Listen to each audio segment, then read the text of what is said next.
આ તરફ છોટાઉદેપુરમાં વિકાસની વરવી વાસ્તવિકતા જોવા મળી। નસવાડીના રામપ્રસાદી ગામે વાસ્તવિકતા સામે આવી। 108 ન પહોંચી શકતા સગર્ભાને ઝોળીમાં લઈ જવાયા હતા।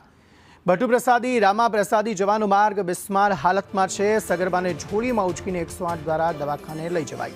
આ પરિસ્થિતિ વારંવાર છોટાઉદેપુરમાંથી સામે આવી રહી છે કે જ્યાં અનેક એવા વિસ્તારો છે કે જ્યાં રોડ રસ્તા જ બન્યા નથી। આઝાદીના આટલો વર્ષ બાદ પણ ત્યાં જે જીવન જરૂરિયાતની વસ્તુઓ છે અથવા તો જે સામાન્ય સુવિધાઓ જે છે તે પણ પહોંચી નથી, જેના કારણે એમ્બ્યુલન્સ આ વિસ્તારમાં ન જઈ શકી અને ત્યાં સગર્ભાને ઝોળીમાં ઉચકીને એમ્બ્યુલન્સ સુધી લાવવામાં આવી, ત્યારબાદ તેને સારવાર આપવામાં આવી છે। વધુ એક આ પ્રકારનો મામલો નસવાડીના રામપ્રસાદી ગામથી સામે આવ્યો છે કે જ્યાં સગર્ભાને ઝોળીમાં ઉચકીને 108 એમ્બ્યુલન્સ સુધી લઈ જવામાં આવી। અહીંના જે સ્થાનિકો છે તે વારંવાર આ મામલે રજૂઆત કરીને થાક્યા છે, તેમ છતાં પણ તેમની પરિસ્થિતિમાં કોઈ સુધાર નથી આવ્યો તેવો સ્થાનિકોનો આક્ષેપ છે। આ વિડીયો વધુ એક પ્રકારનો એવો સામે આવ્યો છોટાઉદેપુરમાંથી કે જે વિકાસની વરવી વાસ્તવિકતા દર્શાવે છે।